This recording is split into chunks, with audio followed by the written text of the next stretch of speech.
Hi guys, Beth here, aka Mediagirl94. The month of April has come to an end, which means you get an April manga haul, manga collection.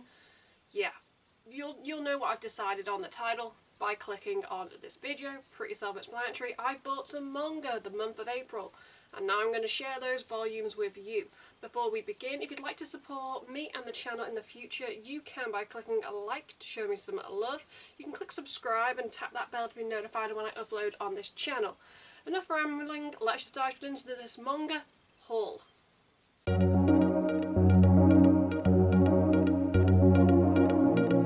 going to kick off this manga haul with pretty much the new manga series that has become a staple on my channel. It is Tokyo Revengers. I have 4 volumes, but they're double, so technically 8 volumes. Here we have 13 and 14. This cover art, whoever did the covers for this series, I know they say like don't judge a book by its cover, but Tokyo Revengers, like seriously, like this is volume 15 and 16. We then have 17 and 18, just look at my boy. And also on the inside, you get like another lovely colour art, so chef's kiss. And the most recent one, volume 19 and 20, look at my man. And then inside, you have the Hatini brothers, or Hatani brothers. Either way, they are bloody gorgeous. Yes, this series pretty much is notorious. You either like it or you don't like it. You've either watched the anime or you haven't watched the anime. For me, I put off this series when it first came out. I actually then watched the anime like literally only a few months ago and decided, ooh, I'm going to read the manga. I have read ahead of the manga, so I know how it ends. I know he's got a brand new series out. I will leave a link up here to my review of Chapter 1 of Astro Royale, or Astro Royal. Don't judge my pronunciation, I'm a little hungover. Joys of being an adult. But yeah, these omnibuses are great. The equivalent of like Full Metal Alchemist when I was collecting that series, they had 3 volumes. 3 in 1. I believe 7 Deadly Sins were they 3 in 1, but this is 2. They are sturdy.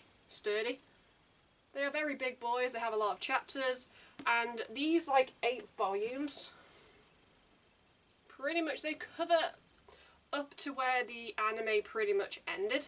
So, you know, I'm just waiting for more of the anime to be made. You have the Tenjuku arc. I'm not going to spoil it, but you know, gangs fighting one another.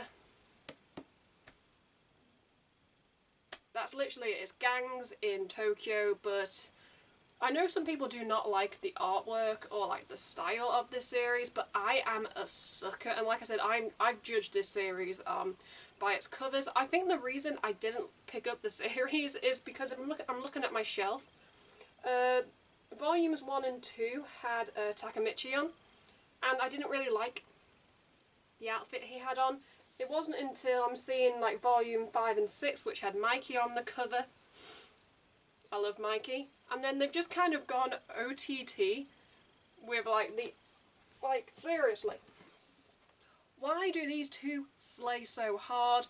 But yeah, Tokyo Revengers is great. Like I said, it's not everyone's cup of tea. Gangs in Tokyo, it's so revolutionary. But it's well written. The characters, you know, there is a huge range of characters, you know. There's good guys, there's bad guys, there's people you think are bad guys but are actually good guys, and vice versa, you know, plot twists, time jumping, time leaping, friendship, love, betrayal. This series has it all, and the series has come to an end.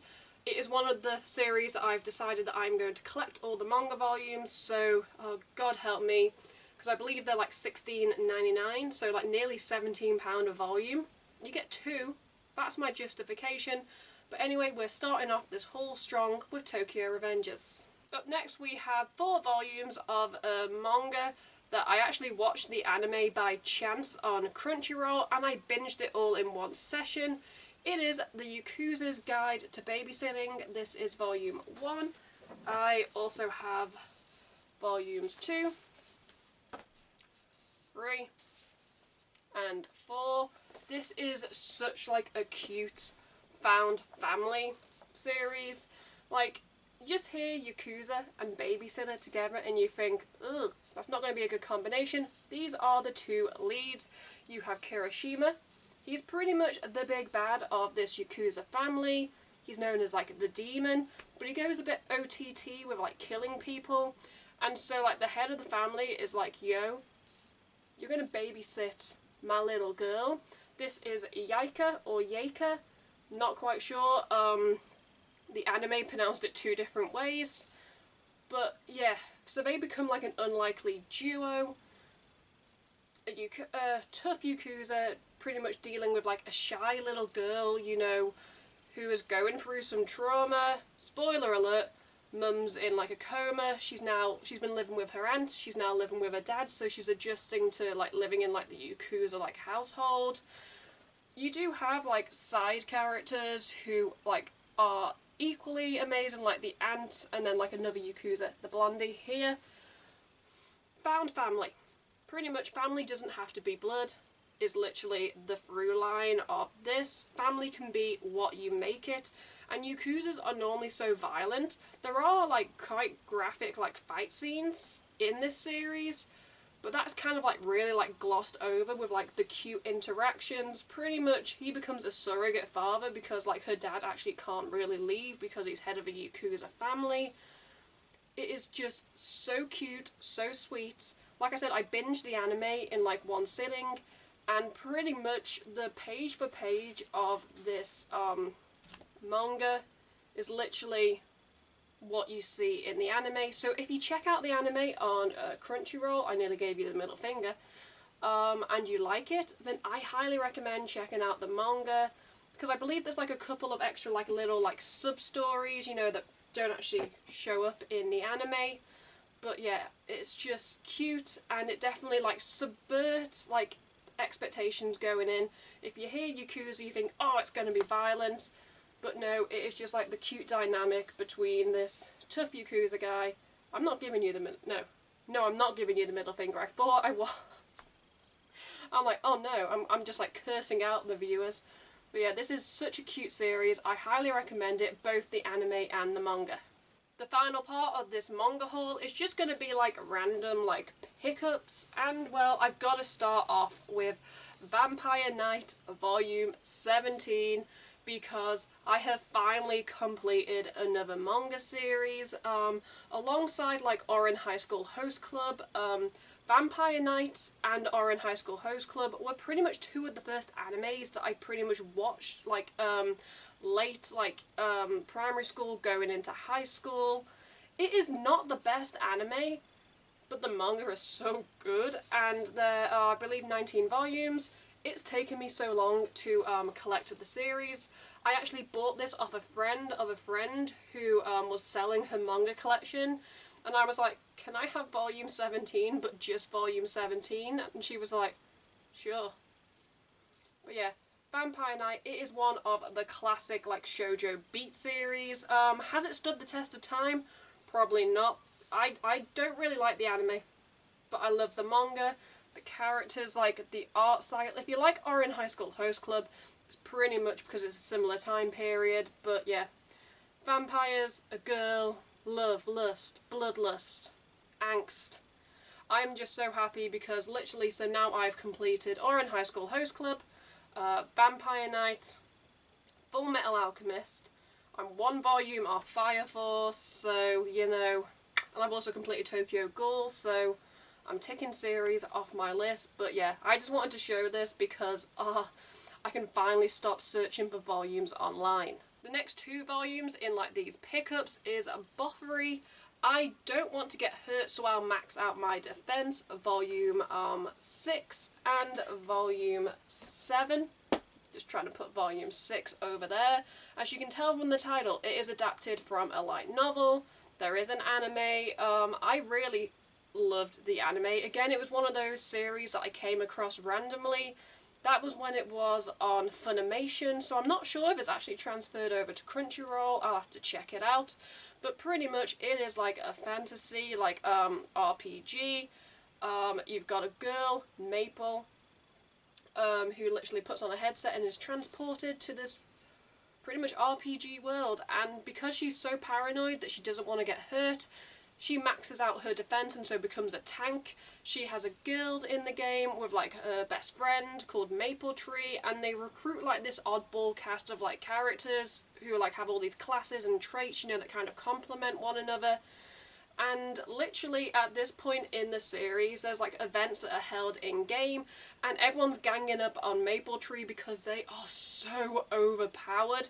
It's one of those series where you go, okay, the main character is overpowered, the whole guild has enough eccentric quirks that you're like, okay, so the rest of the guilds in the game are literally trying to take them out, and I just love like the cast of characters. These volumes are coming out very slowly. Literally, I got number 6 on Amazon, and then number 7 I found in my local shop, but they didn't have volume 6, so I was like, I'm not quite sure. So this is a very slow release series. There is a light novel, which it comes from, and there is an anime, so, you know, feel free to check out either forms. But, this series, it is worth, like, the $10.99, like, price tag, because it is priceless, and sometimes you just want an escape. And since I play, like, a lot of, like, fantasy, like, roleplay and, like, RPGs, this series is right down my alley. The second to last volume of manga I picked up is Rainbow Days Volume 2.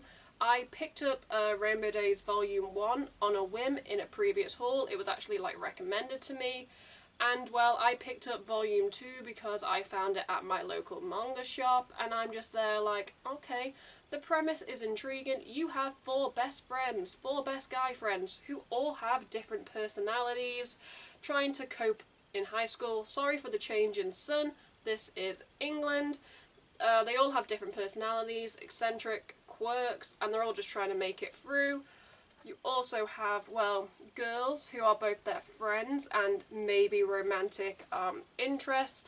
Literally, shoujo beat is cute romance, a lot of the times based in high school. And this is definitely a series that I'm like, I could easily have overlooked it just by reading like the blurb on like volume 1. I was like, oh, another typical high school romance, but you know, all the characters, you know, you just kind of, you'll find a character that you relate to and you're like rooting for that character. But yeah, Rainbow Days, definitely like, I'm so happy it was recommended to me, and I'm going to pick up the series. I'm not sure if I'm going to pick it up, you know, religiously, or, you know, like a volume or 2 here and there, because I am aiming to try and complete other series.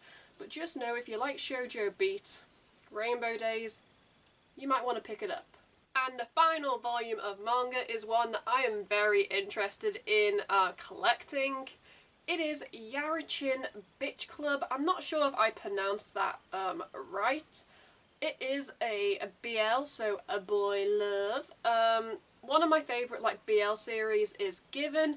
This is the complete opposite. Given, very serious, very like emotional. Then again, I've only read volume 1 of this, but definitely more sexual. More sexual, more like humour, more innuendos. Okay, here's the plot. Main guy transfers to an all-male boarding school in the mountains. There's another transfer.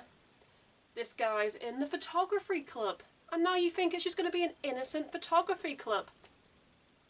These are the photography club members. However, there is a plot twist in this series, because the photography club doesn't just take pictures, but being an all-boys boarding school, it offers sexual favours and encounters to other male students. Yeah, you heard it right, it's BL. It's literally a sex club. So like, they do take photos. There's toys. There's roleplay.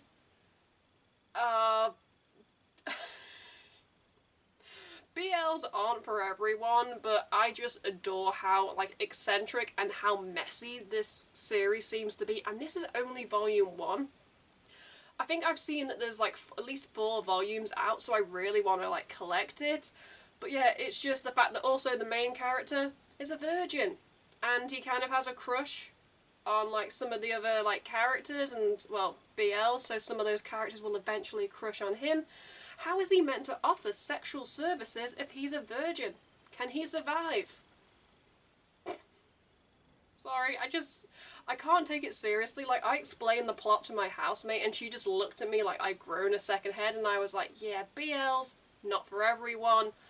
But yeah. Yari Chin, Bitch Club. Love the title. Love the spine. You can tell with the BLs because they're literally normally from like the same, Sublime. So like the same like publisher, the white spine. Very inconspicuous when you look at the spine. Then you see the cover and you go, oh, bright colours. Well, then you see Bitch Club and then you read the blurb and you go, oh, it's a sex club disguised as a photography club. What the hell goes on in boarding schools? But that just ends my April manga haul. So there we have it, guys and girls of the internet. Those were just the volumes of manga that I picked up the month of April. I hope you guys liked it and learned something about, well, my taste in manga. In the comments below, share with me some of your manga recommendations. I'm not too fussed on the genre, as you can tell just from some of the series that I have collected. Also in the comments, share what manga you are currently reading.